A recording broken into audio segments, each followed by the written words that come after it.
Salam Bacha and Khosh Omadid. I forgot to leave the music playing, but that's quite okay. Salam Bacha, welcome back Khosh Omadid. Welcome to another stream of Las Plumas de Simul. This is Plumas and I'm going to be your host for today's live reading aloud session. Hello Naimjun, hello Serapis, hello Nasir Bros. Welcome back everyone. I am so happy to be back finally. Salam Azizam Khoui. I know it's been a while, but you know what? I was taking care of myself because it's not all fun and giggles in life sometimes, and it can get hot. You know what I mean? Life can be tough, but that's the reason we should stop sometimes and take care of ourselves. And that's exactly what I did. And I also managed to have a new schedule. I briefly commented on this like a week ago, something, I don't remember, but we are gonna have, I missed you too, Azizam. I really missed my Bachirim and my community here. What we are going to do is that we are gonna have an English stream every other week, and then a Spanish stream every other week, so I can have time to prepare for my live streams, investigate, gather all the evidence, all the beautiful images, and so. Today I wanted for the big return, and actually for this big reading session that we have today, because boy, we have it's an intense one what we are going to get into here. I wanted to get all classy, but then I remember I have a green screen. Like that means that elements that are green become invisible when I use a chroma. And I wanted to take out a lovely teapot and a mug that comes with it that Bob gave me as a present a long time ago. And I don't know if it's going to show. Like, I already fill it with tea. All right. It's not that bad. You can see that the colours are like flickering a wee bit. It's not exactly green. It's like a teal colour. Hello, Bertus. How are you? Hello, local. Yes, story time is due. So yeah, the thing with this cup is that it comes with a teapot that you place on top of it. I'm not gonna because it's full of tea, but this is a teapot and it's so lovely and it's so nice. It reminds me of like I want to say Safavid, but not exactly, because it would be much more like Northern African, Moroccan style, I mean like Andalusian, Al-Andalus style of decoration with those beautiful lace stars, and just love it so much. It's actually one of my favorite teapots, and I thought it was going to be all worse, but no, it shows on camera, which is very good. So yeah, we have a black Turkish tea that is boiling, and I'm not gonna. So let's just write to be good taste. But actually, I chose it, so it's my good taste. So, you know, when you point at something that you want as a present and say, would you be so kind of gifting me this thing? And they do for you. So that's exactly what happened. So actually, the person with good taste is me. And yeah, good taste in teapot, good taste in tea, good taste in books. See how I linked everything and connected. I'm actually so excited, and I couldn't wait to read to you what happens next. So let's do a little bit of a recap. We left Rostam at the I think he's already in Mazandaran, but I think when I was advertising this stream, I said that he finally arrives to Mazandaran to face the supernatural, and I think he's already in Mazandaran. Let me just... Yeah, pretty much he is. So, Rostam, the big hero of the Shāh-nāmeh, the hero with capital letters of the Shāh-nāmeh, was venturing into Mazandaran, that is the northern province of Iran, and that is independent. It's subjugated to the King of Kings, which in this time is Kaikavus. And you know, Kaikavus, he's not the sharpest tool in the kit, and he decided he wanted to invade Mazandaran and conquer the land of Deves, and well, that didn't go well. That just went awful, and he ended up blinded and trapped within the... I actually don't know where he was. I'm guessing he's in like some kind of cave or dungeon, judging by my previous knowledge and from what I gathered through manuscripts. Let's say he was in a cave, all right? He was trapped in a cave under the supervision of another person that we are going to learn of, and he was blinded by Diva Sepid's magic. Diva Sepid is the white div, and he's probably the most powerful creature in the Shāh-nāmeh beneath, Simurgh, and there's God, then there's Simurgh, and there's Kai.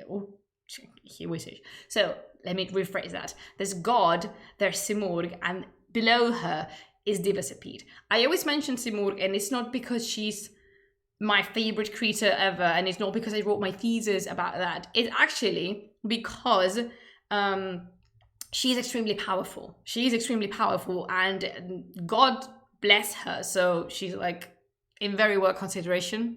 So having that in mind, Rostam was going through a series of trials, of challenges he had to face in order to complete what we would consider part of his hero's journey, his development as an adult and as a hero.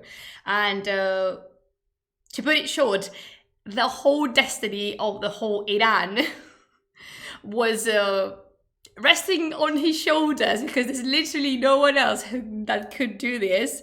Was blind in a popular tradition in Zoroastrian punishment? I don't know, but I don't think so.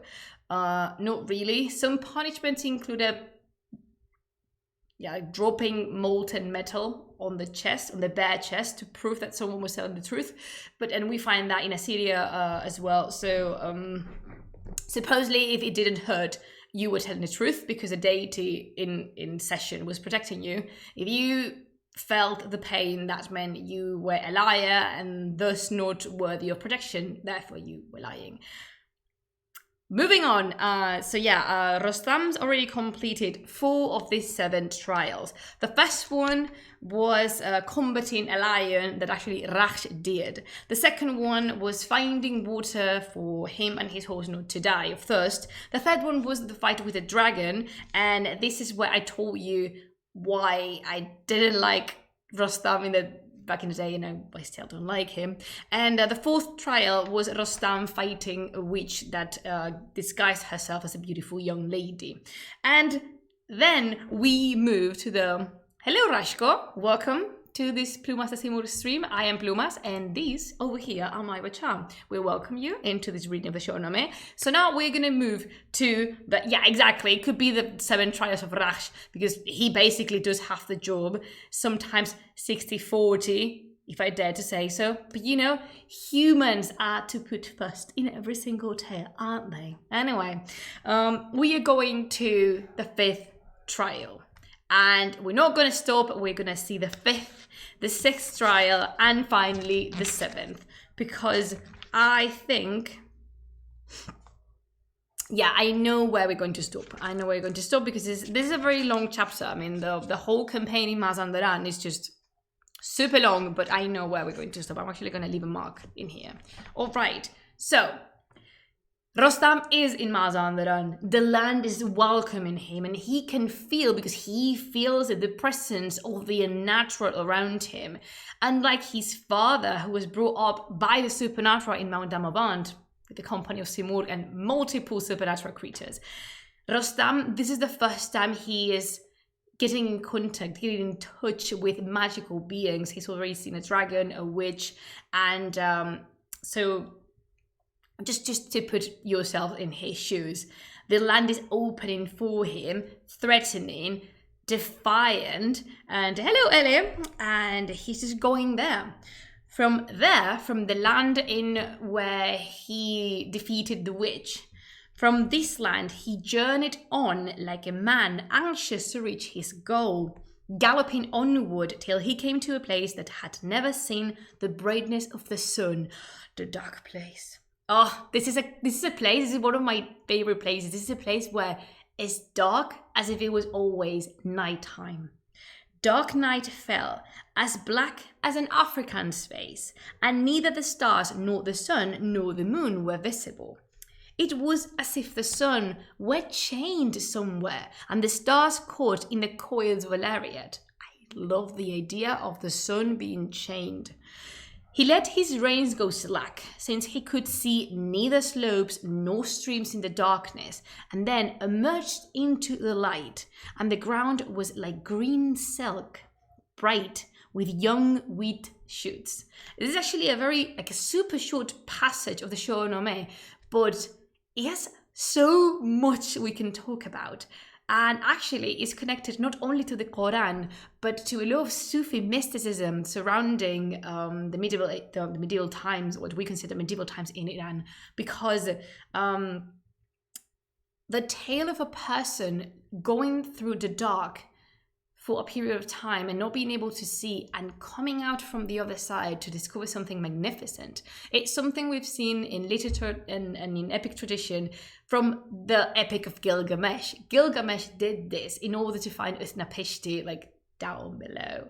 And we also see this repeated in Sufism, how when Alexander the Great, when Iskandar reached the end of the world, he was walking for 40 days, I think. It was a month and something else. He was walking in, like, completely surrounded, like shrouded in darkness, and he did not stop.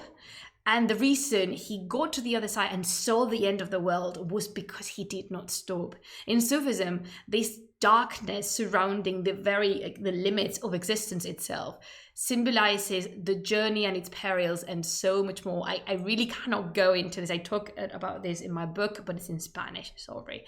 And it's actually, if we follow Joseph Campbell's The Hero's Journey and we venture into it, we find this is a passage called the belly of the whale, in the sense that you go through the bottom of the situation and then you go up, and it's actually could be also the final threshold and stuff like that, but it represents the passing from one point to the other. And normally when you cross that threshold, there's no turning back. And in this point, it's not like Rostam was considering returning, but he cannot. It's not that he cannot even dream about doing that. He can't anymore.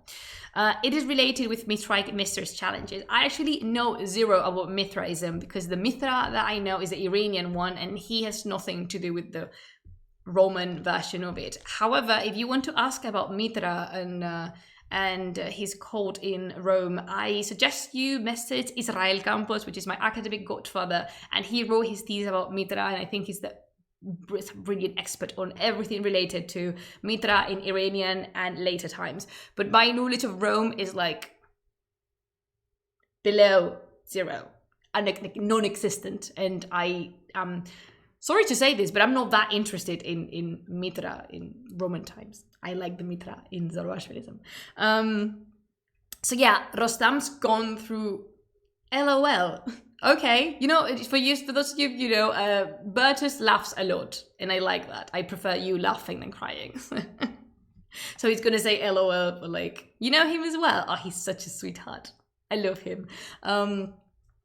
So these passing through the darkness symbolizes a lot of things. First of all, Rostam has crossed into the very core of the supernatural. Second of all, is the stage of arrival for the final challenges. And, literally, he's entered at someone else's domain. The ancient world seemed to have grown young again, covered in green growth and with streams flowing here and there. Rostam's clothes were soaked with sweat, and he was sorely in need of a rest and help. And sleep, not help. I think he needs help, but for other reasons. He stripped his tiger skin from his chest and took off his helmet, which also felt drowned in sweat. Because I'm guessing, credits to you, Rostam, I'm guessing crossing the very core of darkness, it's something that sounds exhausting, honestly. Good for you. You did it. You accomplished it. And I don't like you very much, Rostam, but I'm proud. And, the tiger skin. So Rostam wears a white tiger skin over his helmet and over his clothes. And actually, whenever you see a manuscript, a Persian manuscript, that is a way, a very effective way of identifying him, because normally when when a character has a recognizable feature, that turns into an archetype, and the archetype turns into a visual archetype and a visual idiom. So Rostam was constantly depicted with his tiger helmet and his tiger skin. That means whenever you encounter someone wearing a white tiger helmet, most likely 99.5% of the time, that's Rostam. And so he lay both of the helmet and his clothes in the sun and prepared to rest. He removed Rash's bridle, and let him wander at will in the young wheat. When his tiger skin and helmet had dried, he put them on, and again, then lay down on a pile of vegetation like a lion to have a nap.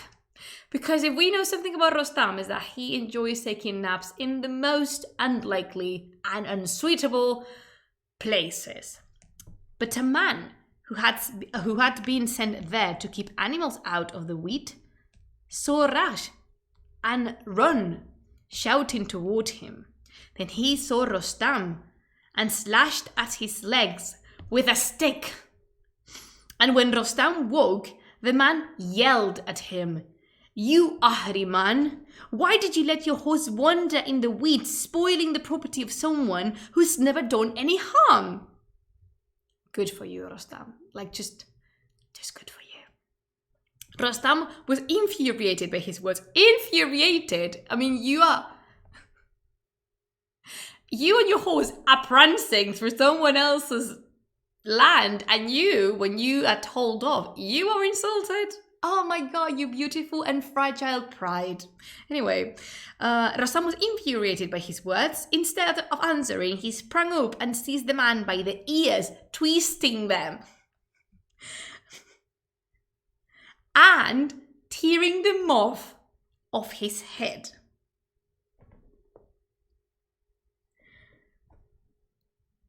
Like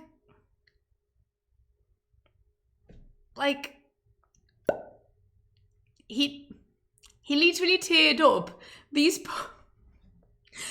man's ears. Sorry. The man quickly retrieved his ears from the ground, screaming in astonishment at what Rostam had done. The owner of this land was a man called Olad, a fine, brave young man, and the injured servant went wailing to him, carrying his bloody ears in his hands. The image is just comical and creepy at the same time. He said, "I went to get a horse out of the wheat, and then it belonged to a man like a black devil, wearing a leopard skin concealed in an iron helmet. An Ahriman, a sleeping dragon.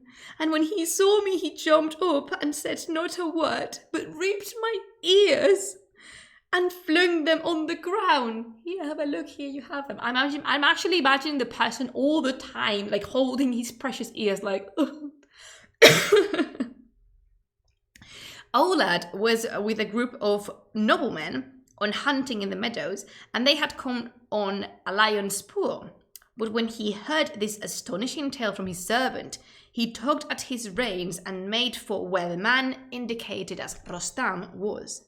As Olad and his companions approached him, Rostam mounted Rash and drew his glittering sword and rode toward them like a threatening cloud. I have the feeling this all could have been sorted out with a conversation, but why choose words when you have swords? My bad. Olad said to him, "What's your name? What kind of a man are you, and which king have you sworn loyalty to? Quarrelsome lions can't pass this way." Rostam said, "My name is Cloud." Cloud Strife? Wait, what? My name is Cloud? Okay, so Rostam likes role-playing, and he's a big fan of Final Fantasy VII, apparently. Rostam said, "My name is Cloud. If a cloud can fight like a lion, it will rain down spears and sword blows and lop noblemen's heads off."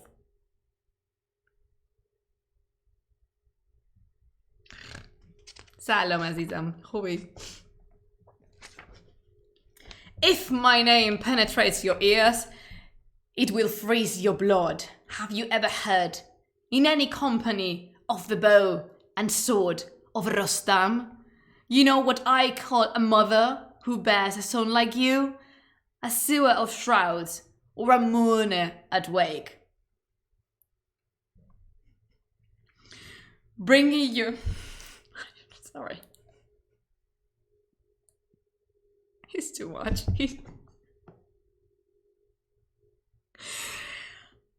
My God, he is too much. Rostam is too much for me. Okay. I think I need to read the whole speech like in one go. Just bear in mind, this is what Rostam is actually saying to his opponent. Like, Ola just ask, hey, who are you? I don't want you and your fight here. Go somewhere else. I don't know you. And then this is what Rostam thought most according, most appropriate to answer. My name is Cloud. If a cloud can fight like a lion, it will rain down spears and sword blows and lop noblemen's heads off. If my name penetrates your ears, it will freeze your blood. Have you ever heard, in any company, of the bow and sword of Rostam? You know what I call a mother who bears a son like you? A sewer of shrouds, or a mourner at wake. Bringing your cronies here against me is as pointless as throwing walnuts at a tomb in the hope that they will stick there.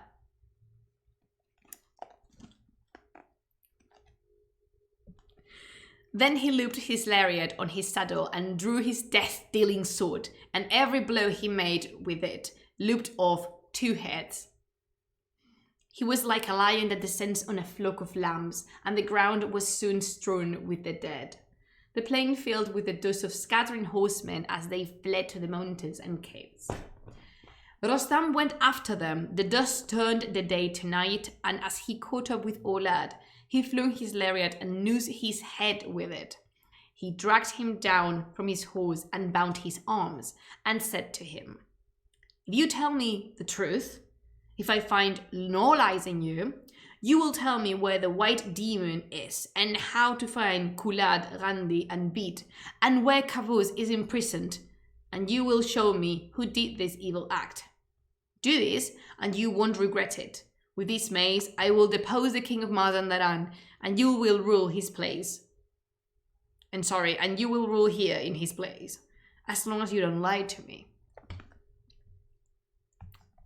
You're taking a lot of big decisions here, Rostam. Like, I imagine Rax doing a lot of facepalm with his hooves. Yeah. Like trying to cover his eyes with his ears or something like that. So basically, Rostam has brought down his captor Olad, and he's saying, if you show me where all these people are so I can defeat them and retrieve my king, I will depose the king of Mazandaran, and I will put you in charge here instead of the king of Mazandaran. I don't know if he actually can do that, but apparently, as long as you have a sword, you turn out to be very convincing. Olad said, drive anger from your heart, and for once, look at what you're doing. Ooh! That deserves a sip of tea. Damn, Olad, well said. Good. I didn't remember this. He basically is like, can you just not? Can you stop for a minute and think of what you're doing? Would you mind?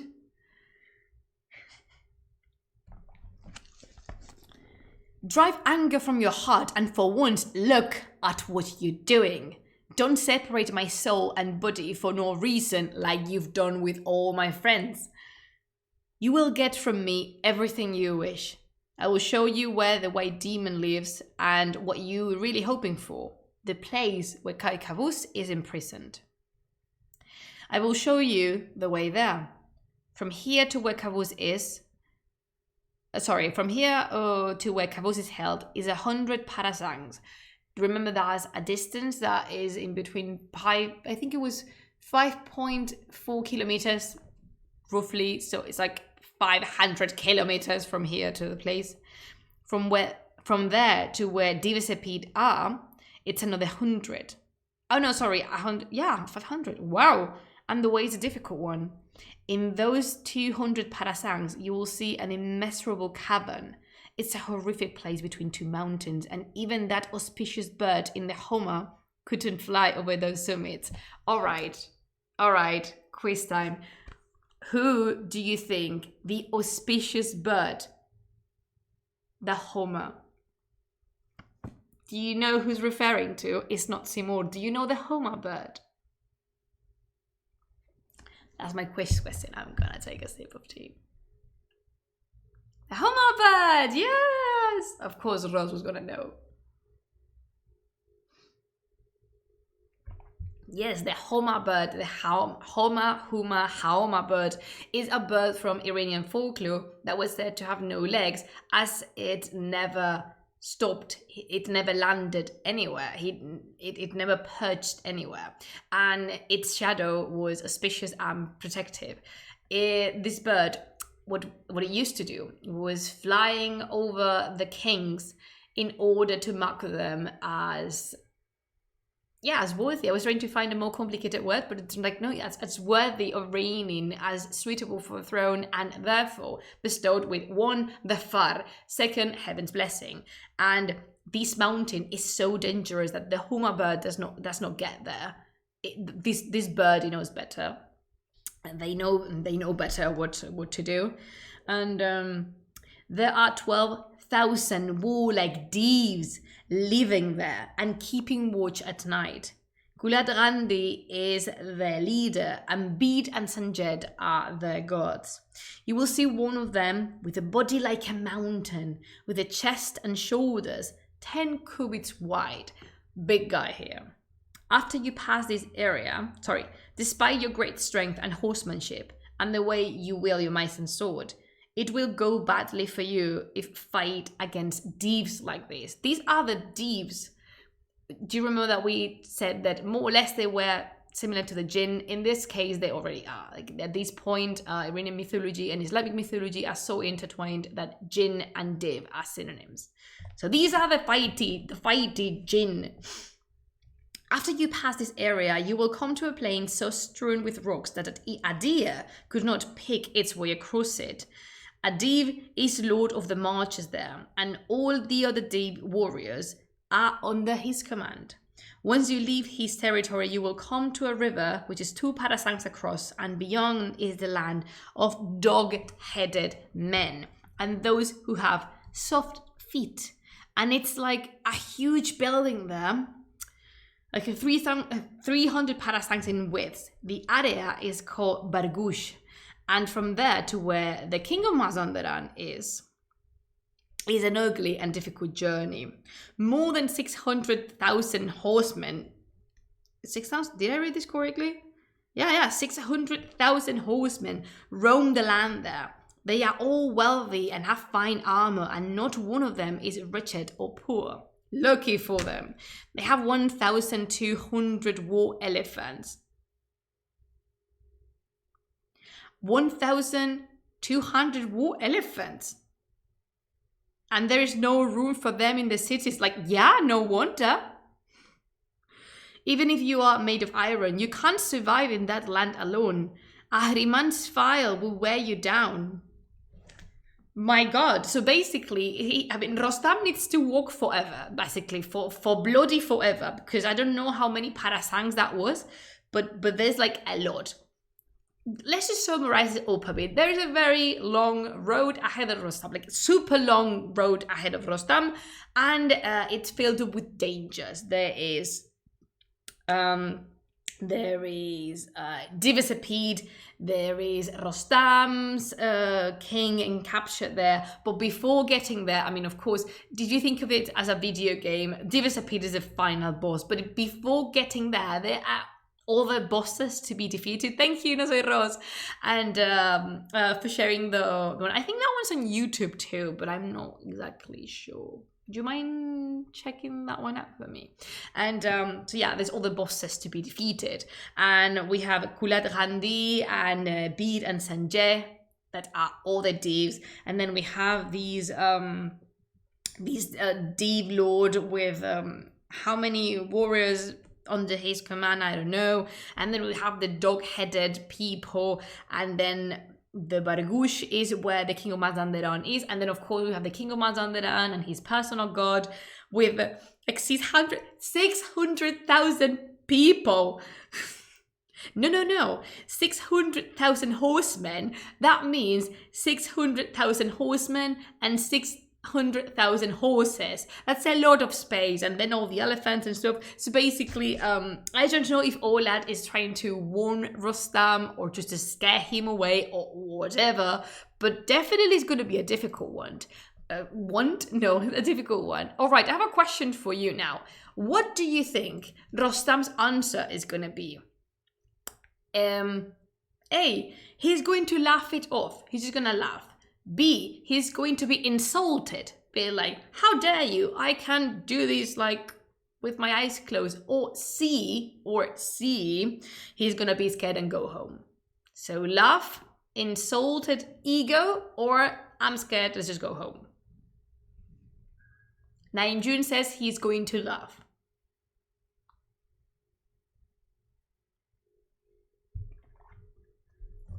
No, Azizam, you need to choose one.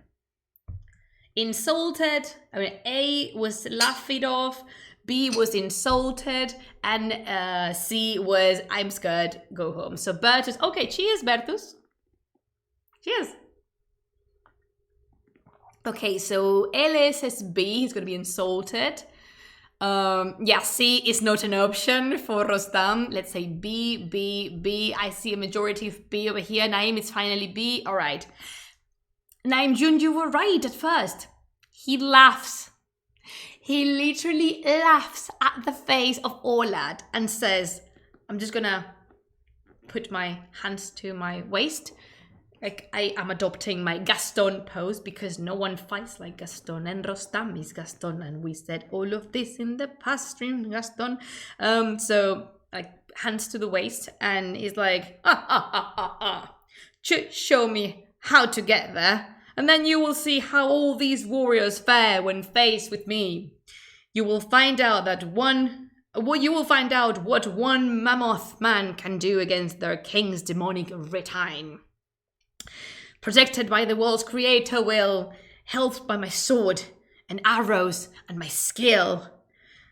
When first they glimpse my body's strength and might, and see the massive mace with which I fight, their skins will split with fear. Headlong they will ride, routed with tangled reins and terrified. And all that I want is that you will show me how to read Kavuz. Come on, get moving on. He's a tiny bit ridiculous. Like, he's so convinced that he imposes this, that he gives out this scary aura. And to be fair, we need to give him some of it because he just ripped a man's ears off because he woke him up. Yes, he woke him up, beating him up with a stick. And I am guessing that is no nice way of being woken up. But still,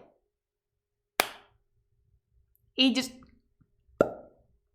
And he was an innocent man. It was not even like, oh, he's a villain, he's an evil guy. No, it was just a servant that was tending the wheat and the animals. And he was like, hey, get off the wheat because my boss is going to be angry with me. Oh yeah, but now you have spoiled wheat and no ears. Take that, you anonymous servant. Seriously, what was Ferdowsi thinking? He's done it. Rostam has accomplished his 5th trial that was capturing Olad, and we're moving into the 6th one. I'm getting so excited. Rostam, so Olad is guiding Rostam through the land of Mazandaran and avoiding the path. I'm guessing, oh my god, this would make such a nice video game and such a nice Netflix animated series. Please can someone contact me? I have ideas. Rostam rested neither in the bright of day nor the dark of night, but pushed on toward Mount Aspruz, where Kavuz had led his army and been defeated by the jinn's magic. When half of the night had passed, a wild noise could be heard on the plain, and fires and candles could be seen burning all over Mazandaran. Rostam said to Olad, "Where is this place, with fires burning to the left and right?" Olad replied, "This is the border with Mazandaran, where the inhabitants only sleep for 2 watches of the night. Their leader, Kulad, Arzang, and Bit, as well as all the warriors who follow Divasapit, are making those wild cries and shouts." So basically, you're now entering the territory of the demons. Like, honestly, the demons, the Divs and Jinn rule upon that area, and they're basically celebrating it. Rostam slept again, and when the sun rose, he used his lariat to tie Olad tight to a tree. He wants to make sure he doesn't go anywhere in case Olad betrayed him. Then he hung his grandfather's mace from his saddle and rode into Mazandaran, his heart filled with schemes of conquest. He wore a royal helmet on his head, and his couriers on tiger skin were soon soaked in sweat. He set off to find Arzang, and when he came on the Div's army, he gave a great cry that seems to split the sea and mountains.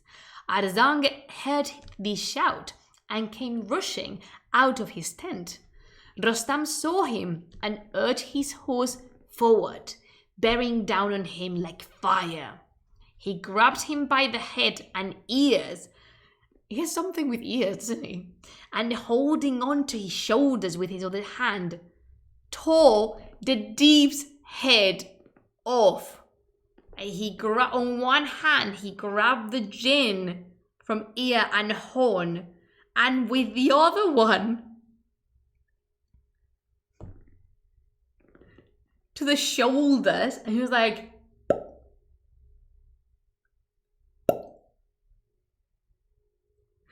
oh my god, I should have put the +18 thing in here. He literally beheaded a mighty Div with his bare hands, exactly like a shrimp, like you would behead a shrimp. God, Rostam. And alright, he grabbed him by the head and ears and holding on to his shoulders with his other hand tore the Div's head off like a raven in legend and flung it covered in blood into the crowd of warriors. When the Div saw his mace, their hearts and claws split with terror, and careless of their homes and homeland, fathers stumbled over sons in efforts to flee. Rostam drew his sword and slaughtered many of them, and as the sun went down in the sky, he galloped back to Mount Aspruz. So he went there, he massacred the jinn, like he literally, and then he went back. He freed Olad from the lariat's coil, and they sat together at the foot of a tall tree. Rostam asked him the way to the city where Kai Kavuz was, and then he immediately set off, following Olad as his guide. As they entered the city, Rash neighed like a cloud growling thunder.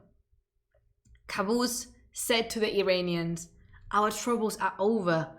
I just heard Rash neigh, and it has refreshed my heart and soul." How is Kavuz able to identify Rash is something that I don't know, but I like this hint of magical realism because after all, this is fantasy. This is epic, fantastic literature. And I love that Kavuz, because remember, it's not only Kai Kavuz the one who's blinded, all the Iranians are. And if you ask me, it is a beautiful sign for hope.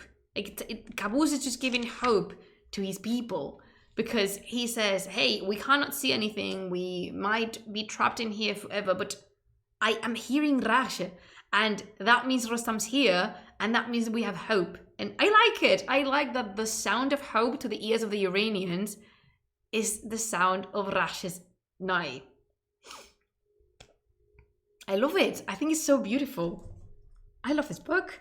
In that moment, Rostam appeared, and as he approached Qaboos, the other Iranians gathered round him. They made their obeisance before him, lamenting their lord and questioning him about the perils of his journey. Qaboos embraced him and asked after Zal. Then he added, Raksh will have to gallop unseen by those sorcerers. If Dibasapid hears the earth has been cleared of Ardang, your troubles will be numberless, and the earth will be filled with the Div's armies. Go to Dibasapid's house now, exert yourself, use your sword and arrows, and may God help you to bring this jinn's head down to the dust. You're going to have to cross 7 mountains. Very important, number 7 in Zoroastrianism, remember that. You're going to have to cross 7 mountains, and at every stage you will see a band of Divs. A horrifying cave will appear before you. I've heard it's like a pit and filled with terrors. Its entrance is crowded with warrior Divs who fight like leopards. Divasapid, the white Div, lives in that cave, and he's both the hope and the fear of those warriors. But if you can destroy him, they too will be destroyed, because he is their leader. Our warriors' eyes are darkened with sorrow, and I live sightless and bewildered in the darkness. Doctors? Which doctors? Doctors have told us there is hope of a cure if you use a balm made from the blood and brains of Divasapid.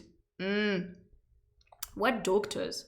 This is what a learned doctor told us, that if we drop 3 droplets of this balm into our eyes like tears, the darkness will clear completely.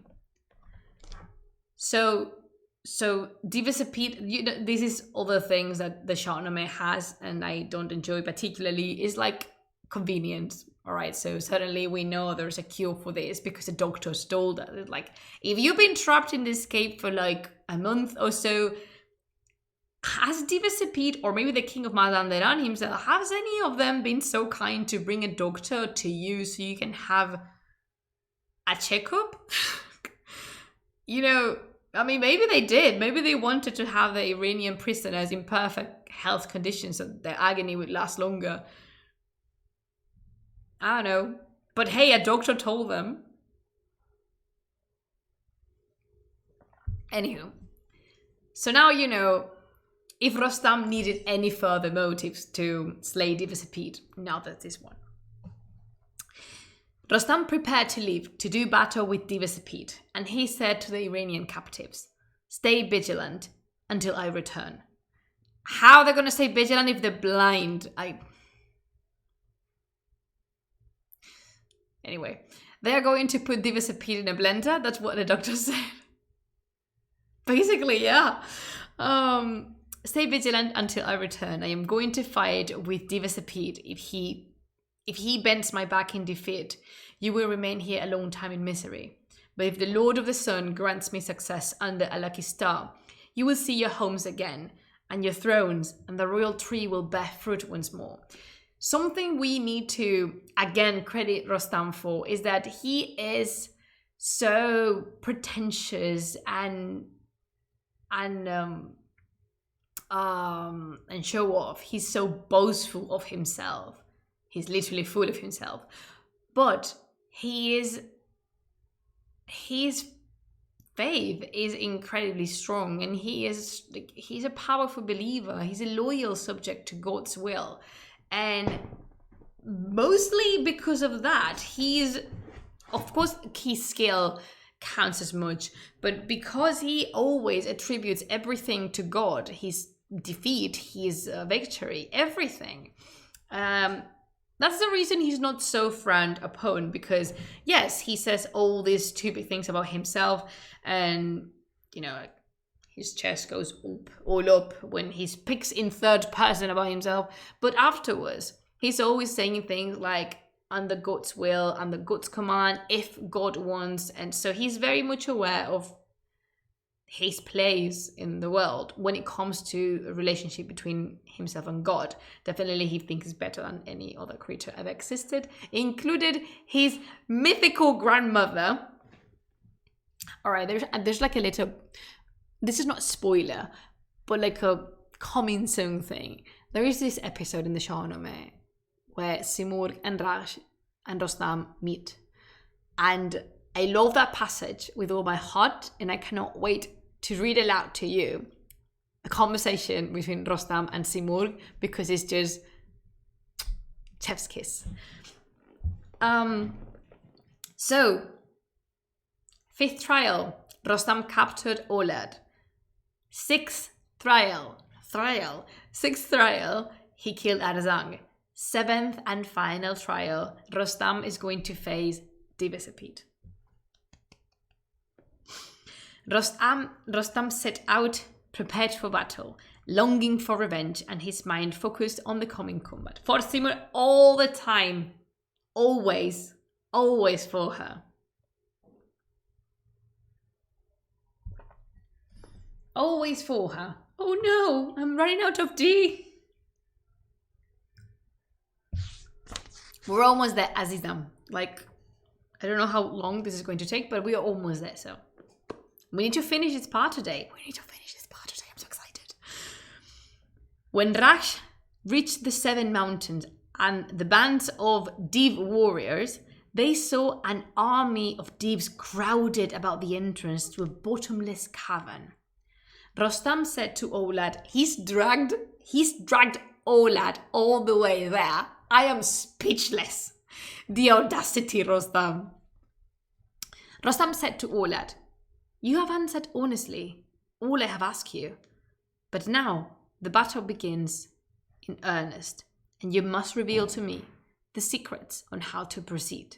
Basically, give me the thing. Give me the tea on how to defeat Divisapid. Olad said, when the sun becomes warm, the Divs sleep. Then you can overcome them, but you must wait until then. Now, you won't see any of them even sitting down, except for some of their gods who are sorcerers. But then you will be victorious over them if God is your ally. Rostam was in no hurry to go forward, and he waited until the sun was high in the sky, because the jinn were going for a little siesta. Then he tied Olad. He still doesn't trust Olad. He's tying the guy again to a tree. Come on, he's told you everything you wanted to know. He tied Olad up in the coils of his lariat, mounted the Raksh, drew his sword from its scabbard, and roared out his name. His name, as in Rostam's own name? Wait. He descended on the demons. No. He tied Olad up in the coils of his lariat, mounted the Raksh, drew his sword from its scabbard, and roared out his name like thunder. I would need to see the original Persian here to see whose name he's shouting, but I wish it is his own. He just goes forward into battle, screaming to the top of his lungs, Rostam! Please, a Persian, I have a Persian Shāh-nāmeh.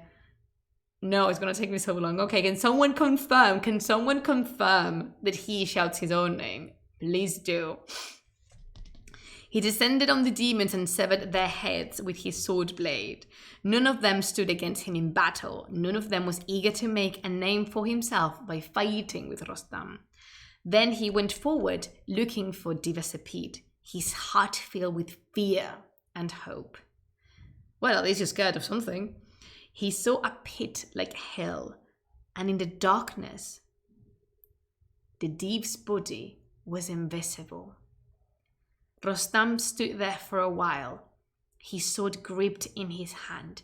He couldn't see anything, and this was not a time to run away. He rubbed his eyes and peered into the pit's darkness, and made out a mountain there, hiding the pit behind its bulk. It was the colour of night. Its hair was white like snow, and the world seemed to be filled with its stature and breath. It moved on Rostam like a black mountain, wearing an iron helmet, his arms protected by iron armor. Rostam's heart was filled with fear, and he thought that this might be one situation from which he would not escape. But he sprang forward like a maddened elephant and slashed with his sharp sword at the demon's trunk. The force of his blow severed a leg at the thigh. First wound, Rostam, well done. But the wounded Div attacked him, and the two locked together like an elephant and a lion. Each repeatedly tore flesh from the other's body, and the ground beneath them was turned to mud with their blood. Rostam said to himself, "If I survive today, I shall live forever." And Divasapid told himself, "I despair of my sweet life, and even if I escape from the clutches of this dragon with our legs severed and my skin lacerated, I shall have no authority left in Mazandaran with either the nobility or its subjects." Then Rostam gave a great roar and clutched the demon by the neck and threw him on the ground. He plunged his dagger into him and hacked out his heart and then his liver. All the cave was filled with the demon's great bulk, and the world seemed like an ocean of blood. Rostam came out of the cave, freed Olad from his bonds, and tied his lariat to his saddle. Rostam has killed Divasapid. He gave Olad the Div's congealed liver, and the two of them set off to Kavuz. Olad said to him, "You are a lion in war and have conquered the world with your sword. My body still bears the marks of your lariat where I bowed my neck in your bones. But you gave my heart hopes of a reward, which I now ask for. To break your word would not be worthy of a lion warrior like you are, blessed with a good fortune like yourself." Oh, hello. Thank you for follow. Rostam replied, "I shall bestow Mazandaran on you, from border to border. But there are still long, difficult days of struggle ahead, in which we will see both good and bad fortune. We have to drag the king of Mazandaran down from his throne and fling him into a pit, and our daggers have to sever the heads of 1,000 upon 1,000 of Deebs. When these things have been done, I shall make you the lord of this earth and not betray my promise." I actually wanted to show you, just give me a moment, because I would love you to see Rostam and Divasapid, because this is possibly one of the most popular episodes ever depicted in Persian manuscripts. Like, ever. It is repeated constantly, over and over, and I just want to find a good one. This one. Let me see if I can get it bigger, because I'm finding there's a manuscript I know is from the Royal Asiatic Collection, and I want to show you like a nice one, like a big one. What about this one? Well, this one's good actually. I just want like a big. All right, this is good. Something that's fun is that sometimes in some manuscripts, do you remember Olad, right? The person that's been aiding Rostam all the time. So Olad, as much as we are concerned, is human. Yet, for it is not really clear, as the Shāh-nāmeh never specifies, Olad in some manuscripts appears as a jinn. And here you have Rostam fighting Divasapid, And okay, this is Rash over here. Of course, we're gonna see him because he is the brightest star of the starry heaven, and I love him, and you all should. And here you have them in close combat, and see, do you see the tiger skin all over here? This is how you identify Rostam, with the tiger skin covering it. And you can see that he severed one leg already, and this manuscript goes even further because Rostam has severed also the tail. See the detail on the tail? That's a snake. I love this manuscript so much. Oh my god, the Safavid artist, thank you so much for existing ever. So this is the Deep's tail. That's a snake. I want to think it's a heritage, like it's like something in common, like a heritage from Zahok. And then he's also severed another limb, a hand, and he is in this moment like piercing the Deep's liver. And here we have Olad. I want to show you another one. Not this one. See, for example, this one's from India, but still it does the work. If you can hold on for a second. If you can see, Olad here is a div. But we've seen here, he's human. How does that happen? Because the Shāh-nāmeh does not specify. The Shāh-nāmeh doesn't say anything about it. So, well, you know, in here, Olad appears also as a div. Can I not zoom this one? Oh, this is the wiki thing. No, I don't want this one. There's one. Oh, this one. Oh, this is from Twitter? Yeah, this is from Twitter. Can we see this one bigger? If you'd be so kind. Thank you. Oh my god, Twitter's getting crazy. No, maybe we can open this one here and we can see. That's much better. So in here, Olad is also human. Here we have, again, the leg that's been severed, and Rostam with his white tiger, white leopard skin on it, disappeared, and the other jinn, the other div, I love them so much, and then Raksha. And I like that all of them are spotted, that all of them have this spotted skin, and that is very characteristic of supernatural creatures in Iranian mythology, and I love it.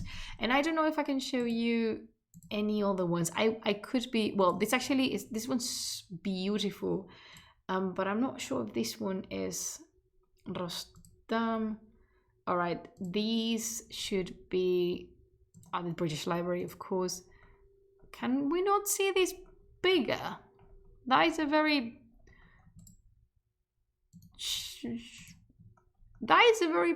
poor quality on the image, don't you think? Can you see it properly? Because it's already very blurry when I... Is this from Shāh-nāmeh? No. Where is this from?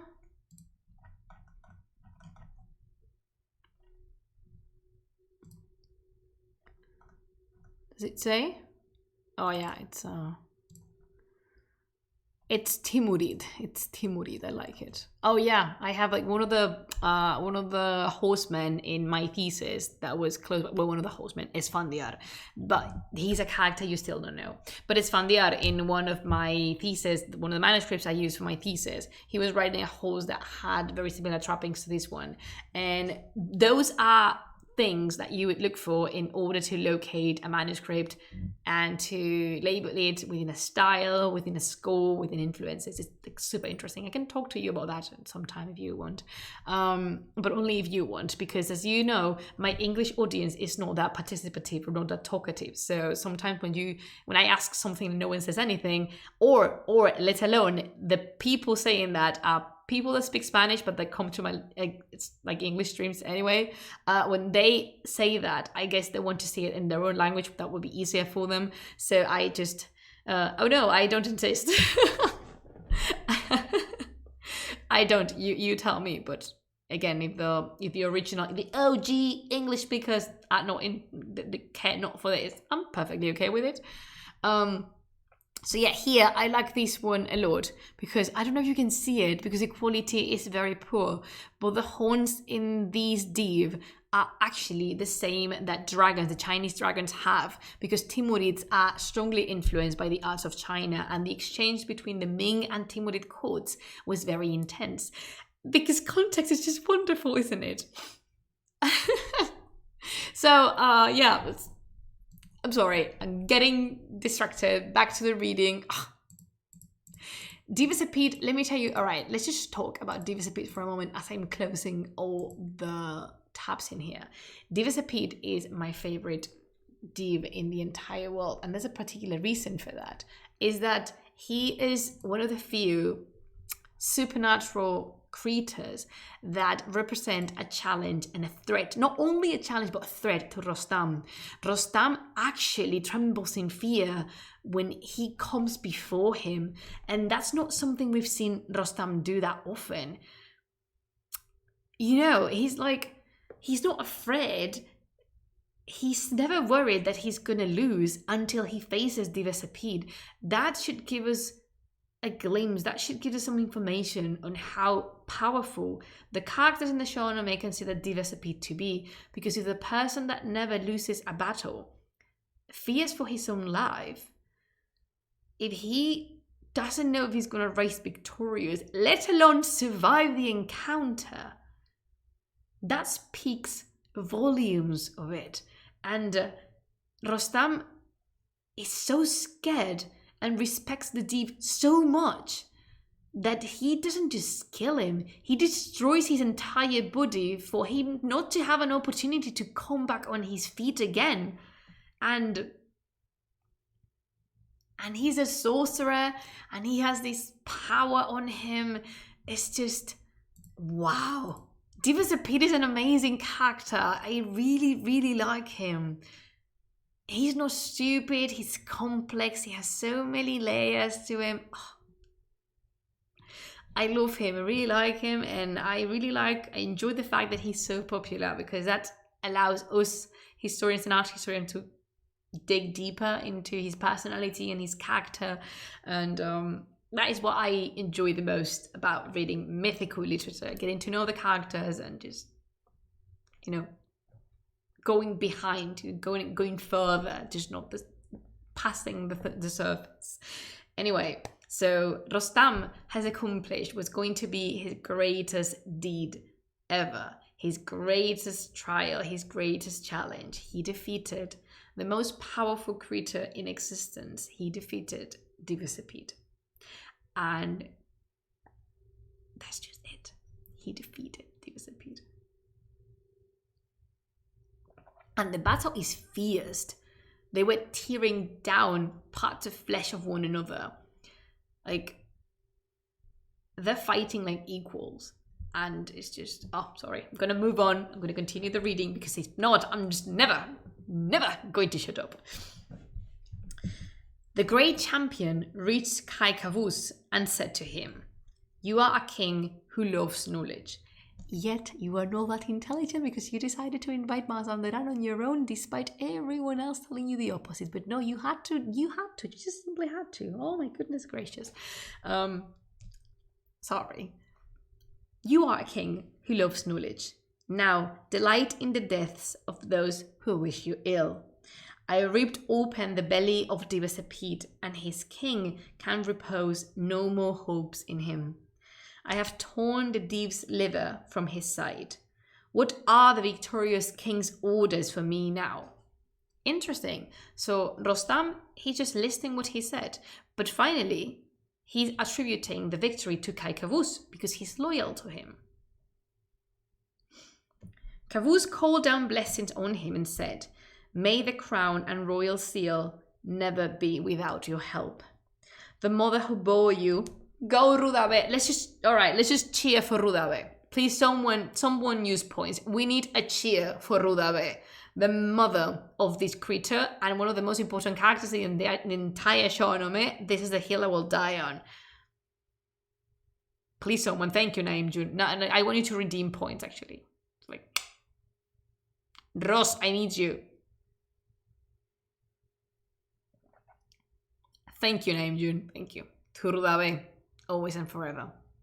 Best Shāh-nāmeh princess in the entire existence of the Book of Kings. For that lady.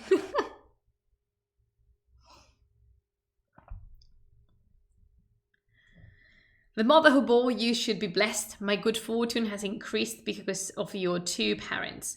Since now the elephant who defeats all lions is my subject. Sorry, I don't know how to do so. You just did. Cheers. When they brushed the king's eye with Dibasapit's blood, the darkness cleared. An ivory throne was brought. From where? I swear, I love the Shāh-nāmeh, but when they rise triumphant, they're not really aware of the surroundings because it seems like they are carrying a package of parade, like emergency parading kit, emergency celebration kit, and they take out of it an ivory throne and coins and jewels and confetti and just like set everything up in there. They brought an ivory throne, yes, with a crown suspended above it, and the king took his place there as the ruler of Mazandaran. Excuse you, Kai Kavuz, but the king of Mazandaran is still alive. Do you see why I just can't? I can't even. Why do I can't? Yes, you defeated Dibasapit. You did. But Mazandaran still has a king. Even Rostam said, oh lad, I cannot give you the king of the Mazandaran because there is still a person ruling there. Doesn't matter. Kai Kavuz can sit on the throne of Mazandaran. And what? I remember many moons ago when I started Kai Kavuz's cycle, I said that I liked him. I'm just realizing now that I must have been confusing him, like mistaking him by somebody else, because I definitely don't like Kai Kavuz. I like his son. Ooh. Well, this is called the Book of Kings. Like, he was surprised that at some point there was going to be another prince. Gonna continue. So yeah, King Kavuz sits on this emergency kit ivory throne or something. A week passed with wine and music, and Kavuz gave himself over to pleasure and enjoyment. I want to believe that they went out of the cave they were imprisoned in. See, this is the thing with the Shāh-nāmeh, because it just goes about these things like that. Ferdowsi is very specific with some parts, like the fight or the sentiment or like the praising God part. But then with things, jump from one part to the other, he doesn't give away very much detail. So we need to guess that these people made it out of the cave, or maybe they never got outside the cave and said, since we're already here, let's just celebrate there and invite the 1,000 odd demons that were around. I don't know. On the 8th day, the king and his chieftains mounted their horses, shouldered their massive maces, and dispersed into Mazandaran, because apparently all the stuff was there for them to retrieve immediately, because this is the Shāh-nāmeh. I love it. They rode according to the king's orders as quickly as fire burns through dry reeds, bringing fire and the sword to the cities there. Also, they're going to conquer Mazandaran, like by the sword, And then the king said to his men, the just punishment for sin has been meted out, and now you must hold back from slaughter. Thank you. Yes. Good said. Well said, Kai Kavuz. I cannot English. We must send an intelligent, dignified man. Someone who knows when to act quickly and when to delay, to the king of Mazandaran, to wake up his heart and trouble his mind. Rostam and the other chieftains were pleased at the notion of sending a message to the king, one that would bring light into his dark soul. For one split second, I thought when they said we must send an intelligent, dignified man, someone who knows when to act quickly and when to delay, I thought they were gonna say Rostam will do, and I was like, I was cracking up, but no, they didn't say that. Rostam just was agreeing with it. And so for once, Kai Kavuz has learned his lesson, and he's saying, do not harm these people because we don't want a bloodbath, at least at this point.